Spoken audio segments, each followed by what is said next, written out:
ప్రముఖులందరికీ కూడా పేరు పేరున నమస్కారాలు. ఈరోజు మనందరం కూడా ఇప్పుడే నాగపణి శర్మ గారు చెప్పారు, శ్రీ విశ్వావసునామ సంవత్సరం, తెలుగు నూతన సంవత్సరం. ఈరోజు మనం అందరం కూడా జనవరి 1 జరుపుకుంటున్నాం. అది ఇంగ్లీషు. కానీ మన సాంప్రదాయాలను మనం మర్చిపోవడం లేదు. జనవరి 1 ఎంత ఇంపార్టెంటో న్యూ ఇయర్ కింద ఉగాది కూడా దానికంటే ఎక్కువ ప్రాముఖ్యత ఉంది. ఈరోజు మన సాంప్రదాయం చాలా గొప్పది. జనవరి 1కి మనం హ్యాపీ న్యూ ఇయర్ చెప్పుకుంటాం. తెలుగు నూతన సంవత్సరం రోజున మీరు చూస్తే మన సాంప్రదాయాలన్నీ ఉట్టిపడే విధంగా ఉగాది పచ్చడితో ప్రారంభిస్తాం. ఇప్పుడు కూడా మనందరం ఉగాది పచ్చడి తిన్నాం. దీంతో మనం మెంటల్గా ప్రిపేర్ అయిపోతున్నాం. కష్టాలుంటాయి, సుఖాలుంటాయి, అదృష్టాలు కలిసి వస్తాయి, సమ్టైమ్స్ దురదృష్టం కూడా వెంటాడుతుంది. అన్నింటినీ తట్టుకుని నిలబడడం చాలా అవసరమని మనకు మన పెద్దల నుంచి వచ్చినటువంటి వారసత్వ సంపద ఇది. అది వచ్చినప్పుడు చాలామంది కూడా దాన్ని ధైర్యంగా ఎదుర్కొనే శక్తి వస్తుంది. వేరే వాళ్లకు లేనటువంటి ఒక సంపన్నమైన వారసత్వం ఇదని చెప్పి కూడా నేను మీకు తెలియజేస్తున్నా. ఈ సందర్భంగా మన రాష్ట్రంలో, మన దేశంలో, విదేశాల్లో ఉండే తెలుగు వారందరికీ మీ అందరి తరపున ఉగాది శుభాకాంక్షలు తెలియజేస్తున్నా. ఈ ఉగాది ప్రతి ఒక్కరి జీవితాల్లో ఒక నూతనమైనటువంటి ఉత్సాహాన్ని కాకుండా ఒక మంచి భవిష్యత్తును ఇవ్వాల్సిందిగా భగవంతుని ప్రార్థిస్తున్నా. ఇప్పుడే నాగపణి శర్మ గారు చాలా విషయాలు చెప్పారు కాబట్టి నేను యుగాలు దొరికిపోవడం లేదు. ఎందుకంటే అది కాంపిటెంట్ వారే. నేను ఆయన కోసం ఇప్పుడు కాదు, నేను ఎప్పుడు కూడా ఒకటి ఆలోచిస్తూ ఉంటాను. నాగరిక ప్రపంచంలో, పోటీ ప్రపంచంలో నూతనమైన ఆవిష్కరణలు జరుగుతూనే ఉండాలి. అదే వారు ఇప్పుడు చెప్పారు. నేను హైటెక్ సిటీ కట్టాను. హైటెక్ సిటీ పక్కన మీరు చూస్తే ఏదైతే ఒక మంచి గ్రామీణ వాతావరణం ఉట్టిపడే విధంగా పక్కనే పేరు కూడా దానికి పెట్టాను. వీరికి ఇచ్చింది అవధాని కేంద్రం. ఇంకొక పక్కన ఆయన పక్కనే అన్నమయ్య కళాక్షేత్రం కోసం అక్కడిచ్చాం.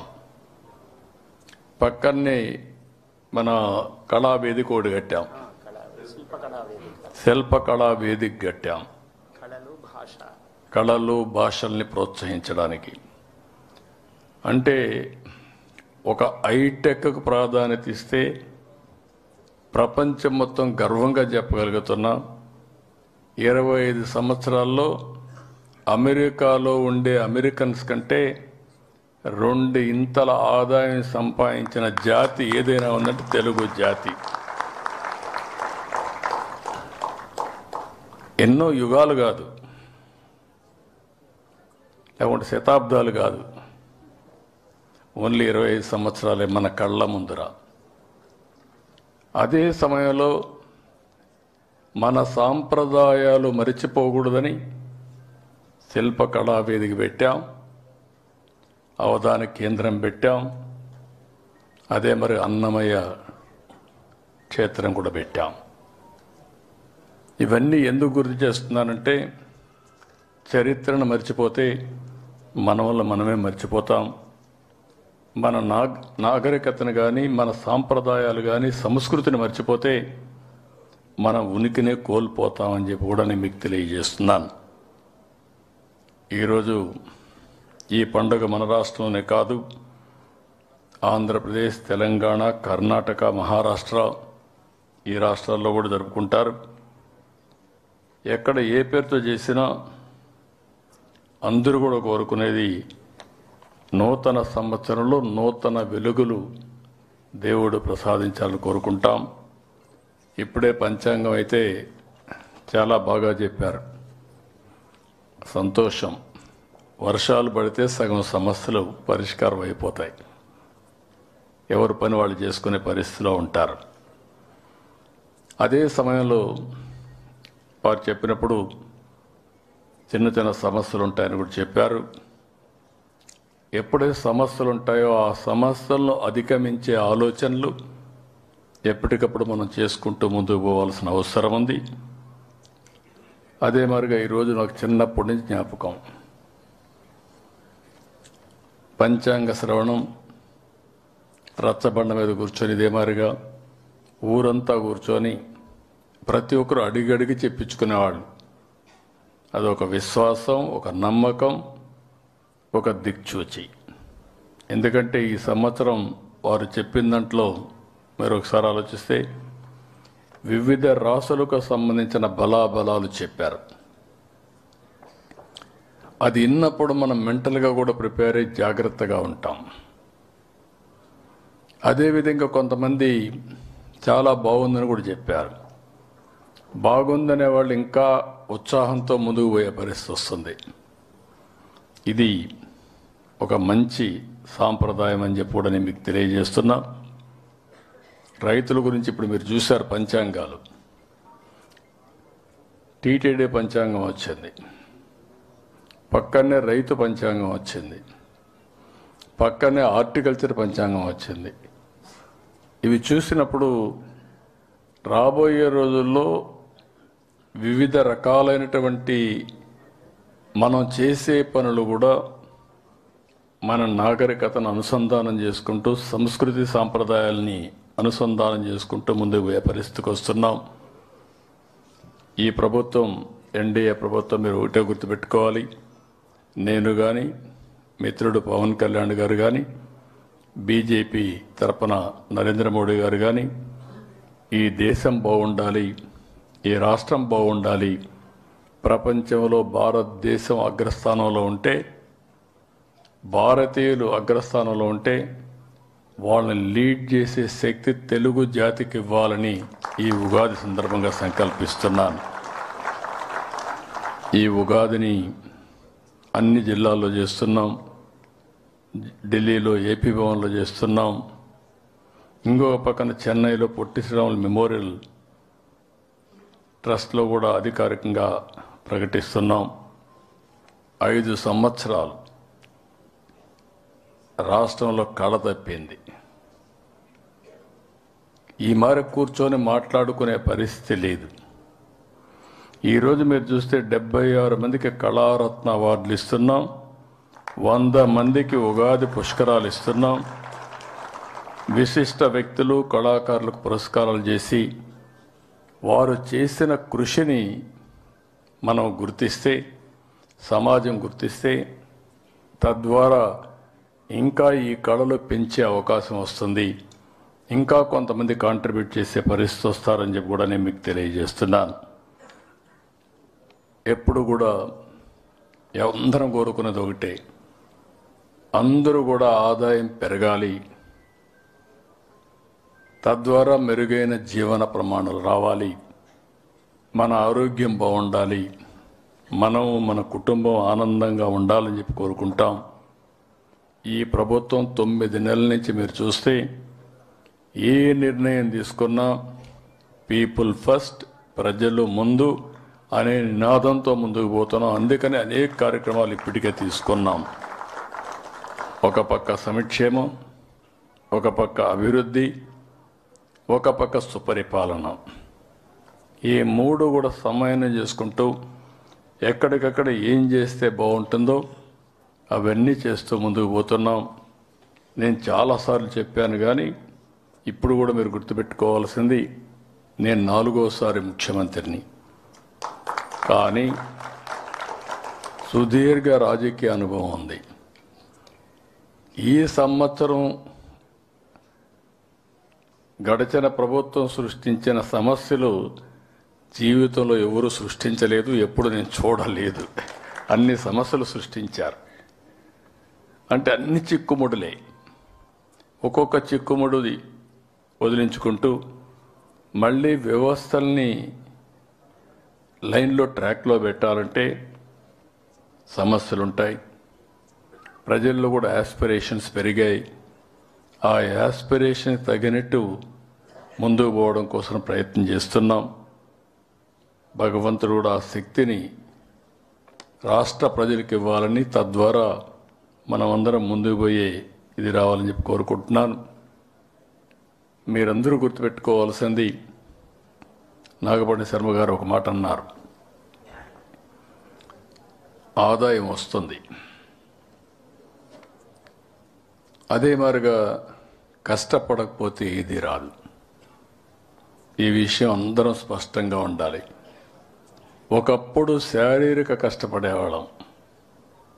ఈ ఉగాది సందర్భంగా మిమ్మల్ని అందరినీ కోరుతున్నా, ఇప్పుడు హార్డ్ వర్క్ కాదు, స్మార్ట్ వర్క్ అవసరం. ఆ విషయంలో మీ అందరిలో క్లారిటీ రావాల్సిన అవసరం ఉంది. టెక్నాలజీ యుగంలో ఉన్నాం. ఒకప్పుడు హైటెక్ సిటీ కట్టాను, ఐటీని ప్రమోట్ చేశాను. ఇన్ఫర్మేషన్ టెక్నాలజీ తెలిసేది కాదు చాలామందికి. చాలామంది ఐటీ అంటే తిండి పెడుతుందా అని అడిగారు. నేను సెల్ ఫోన్లు ప్రమోట్ చేశాను. చైనాలో సెల్ ఫోన్లు పెరుగుతున్నాయి, ఎక్కడ పోయినా కూడా సెల్ ఫోన్లు వాడుతున్నారు. మన దేశం టెక్నాలజీలు వెనుకబడిపోతున్నామని చెప్పి మాట్లాడితే సెల్ ఫోన్ తిండి పెడుతుందని మాట్లాడారు. ఈరోజు నేను గర్వంగా చెప్పగలుగుతున్నా, సెల్ ఫోన్ లేకపోతే ఎవ్వరూ కదిలే పరిస్థితులు లేవు. ఆ స్టేజ్కి వచ్చేసాం. అంటే దీంట్లో కూడా ఒకటి గుర్తుపెట్టుకోవాలి, సెల్ ఫోన్ వ్యసనం అయితే మీకు సమస్య ఉంటుంది. అది కూడా గుర్తుపెట్టుకోండి మీరు. మన పిల్లలకు కూడా సెల్ ఫోన్ ఒక వ్యసనంగా మారితే మాత్రం చాలా సమస్యలు వస్తాయి. సెల్ ఫోన్ని ఒక ఆయుధంగా ఉపయోగించుకుంటే మీ జీవితాల్లో వెలుగు వస్తుంది, మీ జీవితాలు చాలా మార్పు వస్తుంది. ఈ విషయం గుర్తుపెట్టుకోవాలి. మీరు ఎక్కడుంటే అక్కడే ఆఫీస్. మీరు ఏ పని చేయాలన్నా ఒక్క సెల్ ఫోన్ ఉంటే, మీరు ఇప్పుడు బయలుదేరి హోటల్కి పోవాలంటే ఇక్కడి నుంచి బుక్ చేసుకొని అక్కడికి పోయి భోంచేసి వెళ్ళొచ్చు. మీ ఇంట్లో ఏసీ వేసుకోవాలంటే ఇంటికి పోయే లోపల ఏ టెంపరేచర్ కావాలో ఆ టెంపరేచర్ పెట్టుకునే పరిస్థితికి వస్తున్నారు. ఇక్కడ నాతో మాట్లాడుతూ లైవ్ తీసి మీ ఇంటికి పంపిస్తున్నారు. అదే మరిగా మీ ఆఫీస్ వర్క్ కూడా ఏదైనా కానీ ఇన్స్ట్రక్షన్స్ ఇవ్వాలంటే సెల్ ఫోన్లోనే ఇన్స్ట్రక్షన్స్ ఇచ్చే పరిస్థితికి వస్తున్నారు. అంటే వర్చువల్ ఫిజికల్ వర్క్ చేసే పరిస్థితికి వచ్చేసాం. అందుకే మీరు చూస్తే వాట్సాప్ గవర్నెన్స్ తీసుకొచ్చాం. మీరు ఏ ఆఫీసుకు పోయే పని లేదు.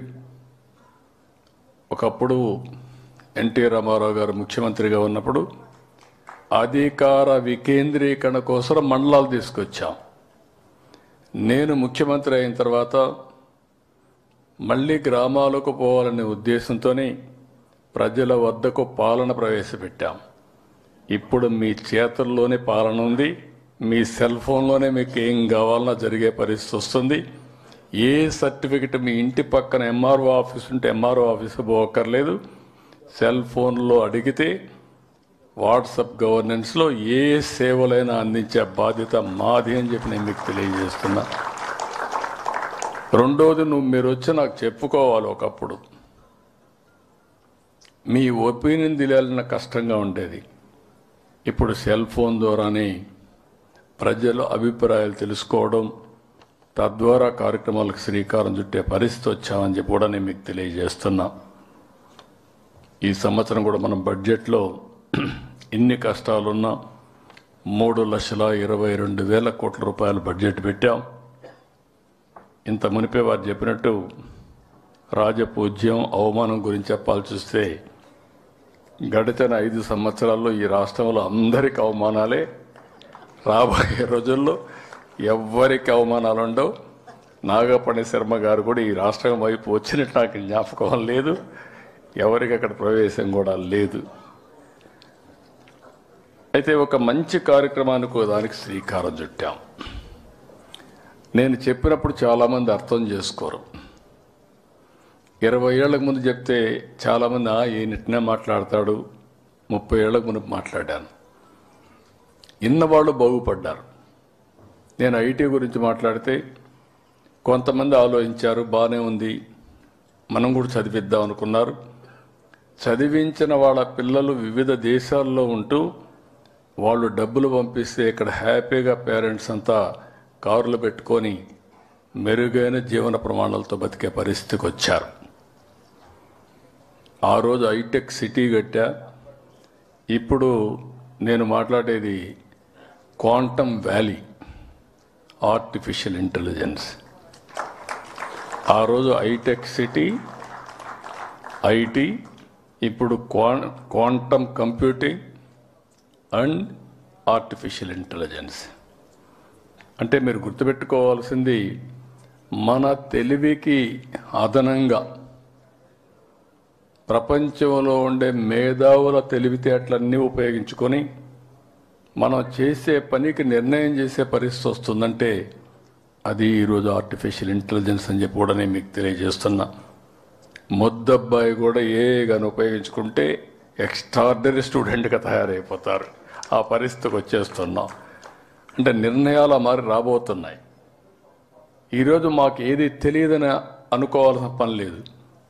మీ సెల్ ఫోన్లో అడిగితే ఏఐ ద్వారా చెప్పే పరిస్థితి వస్తుంది. అది వ్యవసాయం కావచ్చు, లేకపోతే మీకు ప్రపంచంలో ఉండే నాలెడ్జ్ కావచ్చు.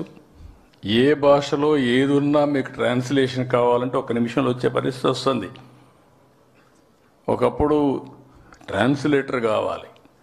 ఇలాంటివన్నీ వస్తున్నాయి. ఇవన్నీ ఇంతవరకు నేను చాలా ప్రయత్నాలు చేశాను, చాలా ప్రయోగాలు చేశాను. ఈరోజు నేను ఆలోచించేది ఒక మహత్తరమైన కార్యక్రమానికి శ్రీకారం చుడుతున్నా. సంపద అనేది కొంతమందికి పరిమితం కాకూడదు. సంపద ప్రతి ఒక్కరికి అందుబాటులో ఉండాలి. ప్రతి ఒక్కరికి మెరుగైన జీవన ప్రమాణాలుంటే అదే నిజమైన సమాజం అని చెప్పేది నా ఉద్దేశం.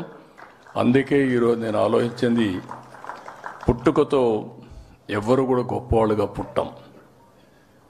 ఒక ఎన్టీఆర్ని తీసుకున్నాం, ఒక మహాత్మా గాంధీని తీసుకున్నాం, ఒక అంబేద్కర్ని తీసుకున్నాం. ఎవరైనా సరే పుట్టినప్పుడు చిన్నగానే పుడతారు. ఒక్కొక్క అంచెలంచెలుగా వాళ్ళు అంది వచ్చిన అవకాశాలు ఉపయోగించుకుంటే అచంచలమైన వ్యక్తులుగా తయారవుతారు. ఈరోజు మీరు చూస్తే ఒక్కొక్కసారి ఇలాంటి యుగ పురుషులకు కూడా ఆ సమయంలో అండగా నిలిచినటువంటి వ్యక్తులు ఉంటారు. ఈ విషయం మీరు గుర్తుపెట్టుకోవాలి. అందుకే నేను ఒక కార్యక్రమానికి శ్రీకారం చుడుతున్నా. మార్గదర్శి బంగారు కుటుంబం, P4 జీరో పావర్టీ. ఈరోజు సంపద సృష్టిస్తున్నాం. భారతీయులు ప్రపంచం మొత్తం 2047కి నెంబర్ 1 కమ్యూనిటీగా ఉంటారు. హైయెస్ట్ ఇన్ఫ్లుయెన్షియలే కాదు, ఆదాయంలో నెంబర్ 1గా ఉంటారు ప్రపంచం మొత్తం. అమెరికాకి వెళ్ళండి, ఆస్ట్రేలియాకి వెళ్ళండి, ఇంగ్లాండ్కి వెళ్ళండి, జర్మనీకి వెళ్ళండి, కడాన జపాన్కి వెళ్ళండి. హైయెస్ట్ డబ్బులు సంపాదించే తెలివితేటలుండే ఏకైక జాతి భారతీయులని చెప్పి కూడా నేను మీకు తెలియజేస్తున్నా. అందులో నా స్వార్థం 30% తెలుగు వాళ్ళు ఉండాలని. అది నా కోరిక, నా ఆకాంక్ష. దానికోసం నేను పనిచేస్తున్నా. అదే సమయంలో ఆర్థిక సంస్కరణలు వచ్చాయి. నేను ఆ రోజు ఆర్థిక సంస్కరణలు అందిపుచ్చుకున్నాను. అనేక విషయాల్లో ముందుకు పోయాం. సంపద వస్తూ ఉంది. సంపద వల్ల మనకు కూడా ఇప్పుడు మీరు నేషనల్ హైవేలో వస్తున్నారు. ఒకప్పుడు రోడ్లు బాగుండేటి కాదు. ఈరోజు రోడ్లన్నీ బాగున్నాయంటే దానికి కారణం ప్రైవేటు వ్యక్తులు ఆ రోడ్లు వేస్తున్నారు, యూజర్ ఛార్జెస్ పే చేస్తున్నాం. దీనివల్ల మన ఆరోగ్యం బాగుంది. అంత మునుపైతే నేను చాలాసార్లు చెప్పేవాడిని, మొన్నటి వరకు మన రోడ్లు అట్నే ఉన్నాయి గ్రామీణ ప్రాంతాల్లో. అసెంబ్లీలో మేము ఉపన్యాసాలు ఇచ్చేవాళ్ళం. పలాని రోడ్లో ఆడబిడ్డ ఎవరైనా డెలివరీ తీసుకపోతే హాస్పిటల్ తీసుకుపోయే మునిపే డెలివరీ అయిపోతుంది, అలాంటి రోడ్లు ఉన్నాయని చెప్పి ఉపన్యాసాలు ఇచ్చేవాళ్ళం. ఈరోజు నేషనల్ హైవేస్ మీరు చూశారు. ఒక చిన్న ఆలోచన 97-98 ఆ ప్రాంతాల్లో నేను మలేషియాకి పోతే అక్కడ చిన్న బుడ్డ దేశం, 2 కోట్ల జనాభా, వాళ్ళ road east west corridor 8 lane road. అప్పట్లో మంది అప్పటికే 110 కోట్ల జనాభా, ఒక్క రోడ్డు లేదు. అప్పుడు ప్రధానమంత్రి గారు చెప్తే ఎట్లా చేయాలంటే ఒక్క రోడ్డు వేసి చూపిస్తా మీరు చూడమని నెల్లూరు నుంచి చెన్నై వరకు ఫస్ట్ రోడ్డు ప్రైవేట్ సెక్టర్లో మలేషియన్ కంపెనీ వేస్తే అక్కడి నుంచి ప్రారంభించి దేశం మొత్తం ఏది గోల్డెన్ క్వాడ్రిలేటరల్ రోడ్డు 5 ఏళ్లలో పూర్తయింది. శాశ్వతంగా ఆనాటి ప్రధానమంత్రి వాజ్పేయి గారిని గుర్తుపెట్టుకుంటాం. ఇది ఒక చరిత్ర. ఇలాంటి చాలా కార్యక్రమాలు జరిగాయి. దీనివల్ల కొంతవరకు అందరికీ లాభం జరిగిన, కొంతమంది బాగా డబ్బులు సంపాదించారు. అందుకని నేను ఆలోచించింది, సమాజం వల్ల మీరు పైకి వచ్చారు, తిరిగి సమాజానికి మీరు ఇవ్వండి. మీతో పుట్టిన వారు ఇంకా పేదవాళ్ళుగా ఉన్నారు, వాళ్ళను కూడా పైకి తీసుకొచ్చే కార్యక్రమం సంపన్నులకు అప్పచెప్పాలి, ప్రభుత్వం మానిటర్ చేయాలి. ఇది ఒక పాలసీ కింద తీసుకొచ్చి భవిష్యత్తులో ఈ రాష్ట్రంలో ఎవ్వరు కూడా పేదవాళ్ళు లేకుండా మొదటి ఫేజ్ 0 పావర్టీ, అక్కడి నుంచి మెరుగైన జీవన ప్రమాణాలు, అక్కడి నుంచి ఉన్నతమైన జీవన ప్రమాణాలు, అందరికి కూడా అవసరమైన వాళ్ళందరికీ అన్ని విషయాలు, నాణ్యత కలిగిన విద్య, ఆరోగ్యం, లేకపోతే జీవన పరిణామాలు, ఇవన్నీ చేసే కార్యక్రమానికి శ్రీకారం చుడుతున్నా. దీన్ని కానీ నేను చేయగలిగితే నా జీవితాశయం ఇది, నా లైఫ్ అంబిషన్, నా కోరిక. ఇది ప్రపంచానికి ఒక ఆదర్శం కావాలని. మనందరం మనుషులుగా పుట్టిన తర్వాత తెలివితేటలు వచ్చాయి, ఎన్నో ప్రయోగాలు చేశాం, ఇన్నోవేషన్స్ వచ్చాయి, టెక్నాలజీస్ వచ్చాయి, ఎన్నో బ్రేక్ త్రూస్ వచ్చాయి. అవన్నీ వచ్చిన తర్వాత ఇది మానవాళికి ఉపయోగపడాలి, మనుషులకు ఉపయోగపడాలి. మనతో పుట్టినవాడు ఇంకా తిండి లేదు అంటే, మనం పెద్ద పెద్ద ప్యాలెస్ల్లో ఉండి వాడికి ఇల్లు లేదు అంటే, ఇది సమాజం సిగ్గుపడాలి. అలాంటి కార్యక్రమానికి శ్రీకారం చుడుతున్నాను. ఇది జరిగితే నా జీవితం, నా జన్మ చరితార్థం అని చెప్పి మనస్ఫూర్తిగా ఆకాంక్షిస్తున్నాను. కొన్ని పనులు కొన్ని సమయాల్లో చేస్తూ ఉంటాం. ఆ సమయాలను లాజికల్గా తీసిపోయే పరిస్థితి రావాలి. ఒకప్పుడు ఇవన్నీ మాట్లాడితే ఊహాజనితంగా ఉండేటివి. ఇప్పుడు ఈ విషయాలు చేయడానికి అవకాశాలు వచ్చాయి. డబ్బులున్నాయి, టెక్నాలజీ ఉంది, ప్లానింగ్ చేయొచ్చు. దాన్ని అమలు చేయడం కోసం రాష్ట్రం మొత్తం ఏ ఊర్లో ఏం జరిగిందో రియల్ టైంలో తెలుసుకుని మళ్ళా రియల్ టైంలో మెసేజ్ ఇచ్చే పరిస్థితికి వచ్చాం. ఇది ఒక మాటలో చెప్పాలంటే ఇన్స్పైరింగ్ టైం. ఈ సంవత్సరం ఏదైతే నాగపణి శర్మ గారు చెప్పారో, శ్రీ విశ్వావసునామ సంవత్సరం, చిరస్థాయిగా ప్రపంచ చరిత్రలో ఉండే విధంగా తెలుగువారు చరిత్ర రాయాల్సిన అవసరం ఉంది. అదే P4, అదే మాదిరిగా 0 పావర్టీ, ఫైనల్గా ఆర్థిక అసమానతలు లేకుండా ఉండే వ్యవస్థ, అందరూ సమానంగా అందరికీ సమాన అవకాశాలు వచ్చే పరిస్థితి తీసుకురావాల్సిన అవసరం ఉంది. అలాంటి మంచి కార్యక్రమానికి మీరందరూ సహకరించవలసిందిగా మరొక్కసారి కోరుకుంటూ మనుషులు అనుకుంటే ఏదైనా సాధ్యం. సంకల్పం, దృఢ సంకల్పం ఉంటే ఏదైనా, ఎలాంటి జటిలమైన సమస్యను పరిష్కారం చేసే శక్తి ఒక్క మనుషులకే ఉంటుంది. అది తెలుగు జాతికి ఉండాలని ప్రపంచం మొత్తం ఒకప్పుడు జూయిష్ గురించి మాట్లాడేవాళ్ళం.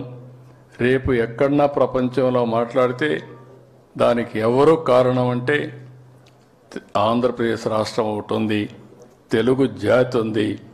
ఏ సమస్యన పరిష్కారం చేయగలిగే శక్తి సామర్థ్యాలు వారికి ఉన్నాయని నిరూపించే బాధ్యత మీ అందరికీ ఉందని చెప్పి నేను మీకు తెలియజేసుకుంటూ, ఈరోజు నాగపండి శర్మ గారిని చాలా రోజుల నుంచి చూశాను.